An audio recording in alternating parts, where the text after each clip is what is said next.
Hello friends, मेरा नाम है देवराज सिंह और आज हम बात करेंगे data is a new currency इसके ऊपर। और आज मैं आपको बताऊंगा कि किस तरह से बड़ी बड़ी मार्केटर कंपनीज़ किस तरह से अपने ऐड तैयार करती हैं और किस तरह से अपने प्रोडक्ट से रिलेटेड अपने मार्केट में इतने कंपटीशन को होने के बावजूद वो अपने ऐड से अपने कस्टमर कंज्यूमर्स को ब्रेन वॉशिंग करने में अपने एड्स को लाती हैं। चलिए तो मैं शुरू करता हूँ। इंटरनेट से रिलेटेड आज आपको बहुत सारी चीज़ें नई जानने को मिलेंगी और जो कि आपकी पर्सनल लाइफ में इंटरफेयर भी कर रहे हैं। आपको मैं उनके बारे में भी बताऊंगा जो आपकी पर्सनल इन्फॉर्मेशन से छेड़छाड़ करते हैं। चलिए तो मैं शुरू करता हूँ। मैं आपको शुरू में एक छोटी सी केस स्टडी बताऊंगा। आपने क्या कभी इमेजिन किया है कि कोई एक ऐसा शहर जिसमें कभी ऐड करना मना कर दिया गया, इलीगल कर दिया गया हो, और जहाँ पर ऐड आप नहीं कर सकते हो, किसी भी तरीके से ऑफलाइन आप ऐड नहीं कर सकते हो वहाँ पर, ना ही तो आप किसी पर्चे में, ना ही तो आप किसी होर्डिंग्स के थ्रू, ना ही कोई फ्लायर्स ब्रोशर्स, किसी भी तरीके से आप वहाँ पर ऐड नहीं कर सकते हो। ये वहाँ पर मना कर दिया गया। चलिए तो मैं आपको बताता हूँ। साउथ पोलो दुनिया की 7वां सबसे बड़ा शहर जिसमें 11 मिलियन लोग रहते हैं।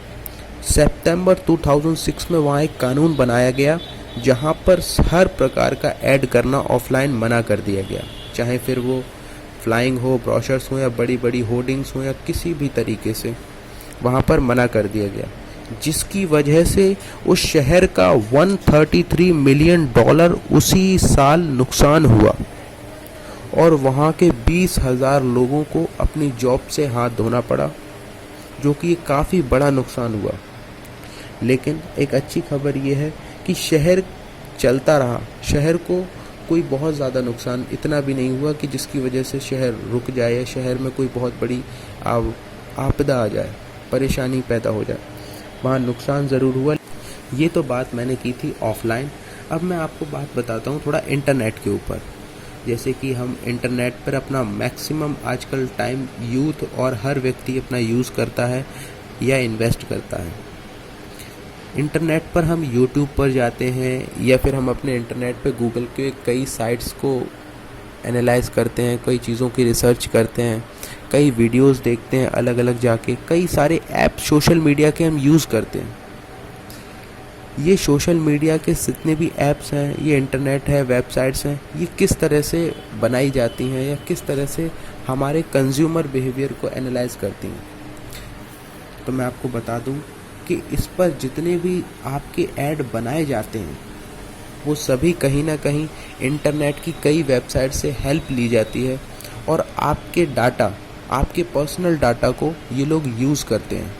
मार्केटर्स ये लोग किस तरह के आपके पर्सनल डाटा को यूज़ करते हैं, तो मैं आपको बता दूं। इसमें जो बेसिक नॉलेज, बेसिक जानकारी ये लोग जो लेते हैं, वो जो सबसे पहले है कि आपका नेम, आपकी ईमेल आईडी, आपका फ़ोन नंबर, आपकी एज, आपकी लोकेशन, आप किस जगह रहते हैं, और आप मेल हैं या फीमेल हैं। ये बेसिक जानकारी इन सभी मैक्सिमम लोगों के पास, मार्केटर्स के पास पहुंच जाती है। इसके अलावा ये भी जानकारी इनके पास होती है कि आपके फ़ोन में कितने दोस्त हैं और किस जगह के हैं, आप किससे ज़्यादा कनेक्ट हैं, और आप अपने सोशल मीडिया यानी व्हाट्सएप पर या सोशल मीडिया पे किस तरह की पोस्ट करते हैं, किस तरह की चीज़ों को शेयर करना पसंद करते हैं, किन चीज़ों पर आप ज़्यादा कमेंट करते हैं, और किन चीज़ों को आप किस तरह से यूज़ करते हैं, किन वेबसाइट्स पे जाते हैं, क्या क्लिक, यहाँ तक कि आप किस वेबसाइट को क्लिक करते हैं और किस वेबसाइट पे कितना टाइम स्पेंड करते हैं। ये इसकी हर एक छोटी से छोटी जानकारी इनके पास होती है। ये आपको बहुत ही ज़्यादा स्ट्रॉन्ग तरीके से ट्रेस कर रहे हैं और इन सभी डाटा, आपके पर्सनल डाटा को ये लोग सेल आउट करते हैं, क्योंकि ये हर चीज़ को जो आपको फ्री दिख रही है वो फ्री चीज़ें हैं नहीं। गूगल आपको इतनी सारी फ्री चीज़ें एनालाइज करने को डाटा देता है, आपको यूट्यूब इतना सारा कंटेंट फ्री में देखने के लिए देता है। ये ऐसा सही नहीं है। ये आपको एड्स दिखाता है, और वो भी एड्स ऐसा नहीं है कि आपको एड्स ही दिखाता है, ये आपकी ब्रेन वॉशिंग करने के लिए आपको ऐड दिखाता है। ये देखता है कि आपको किन चीज़ों को आपने अभी कुछ दिन पहले सर्च किया है, किन चीज़ों को आप ज़्यादा जा रहे हो। जैसे कि मैं एक अमेरिका में एक छोटी सी केस स्टडी बताता हूँ। अमेरिका में एक व्यक्ति ने एक दिन अपने दोस्त से बात की और बोला कि यार उसे थोड़ा घर चाहिए, और उसको एक लोकेशन, लगभग नहीं तो उसके घर से 3 किलोमीटर दूर एक लोकेशन जो अच्छी थी, उसको उस जगह पर एक घर चाहिए था जिसमें उसका एवरेज $1.5 लाख तक का था, कि वो इतने तक का ही घर लेना चाहता है, इससे ज़्यादा का नहीं। तो उसने इंटरनेट पे लोकेशन सर्च की, कुछ वेबसाइट्स पे गया, उसने बस थोड़ा बहुत सर्च किया, कुछ 2-3 1-1.5 घंटे, और उसके बाद वो वापस आ गई। उसके अगले ही दिन से उसको इंटरनेट के थ्रू, गूगल के थ्रू, यूट्यूब पर और फेसबुक पर भी उसी के ऐड दिखाए जाने लगे। जब उसने ये बात अपने दोस्त से शेयर की तो उसका दोस्त बहुत जल्दी ये बात समझ गया, और उसने वो वहाँ पर प्रॉपर्टी इंटरनेट से ही खरीदी थी। इसलिए वो उसका दोस्त जो था वो इंटरनेट के मार्केटर कंपनी में काम करता था।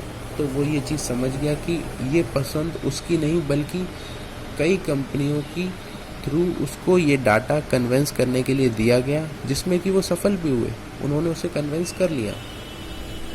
तो कई बार चीज़ें इस तरह से सेल की जाती हैं कि हमें लगता है कि इस चीज़ की हमें ज़रूरत है और हम इस चीज़ को पसंद कर रहे हैं, लेकिन वो चीज़ें हम नहीं खरीदते, वो चीज़ें हमें बेची जाती हैं। मैं आपको एक छोटी सी और चीज़ शेयर करता हूँ कि बड़ी बड़ी कंपनियाँ जैसे कि अमेज़ॉन हो गई, नेटफ्लिक्स हो गई, ये बहुत पहले से ही अमेज़ॉन अपने स्टॉक्स को बड़े बड़े शहरों में पहुंचा देता है कि सीज़न आने वाला है, और इस सीज़न में उसने पहले से ही एनालाइज किया होता है कि पिछली साल किस तरह की ट्रेंडिंग्स में किस तरह का सामान ज़्यादा सेल आउट हुआ था, और अभी की डिमांड किस तरफ को जा रही है, किस डायरेक्शन में जा रही है। उस तरह का वो पहले से ही डाटा अपने पास कंज्यूम कर लेता है, अपने स्टोर में उस तरह की चीज़ों को भर लेता है, और फिर वही चीज़ें आपके सर्च करने पे उन्हीं ऑप्शंस को रिपीट करता है बार बार बार बार, जिससे कि वो अपना पूरा जितना भी उसके पास प्रोडक्ट्स का सप्लाई होती है वो सभी उसको जल्दी से सेल आउट करने में मदद कर पाता है, जल्दी से सेल कर पाता है। तो अपने डाटा को कम से कम वेबसाइट्स पे शेयर किया करें, और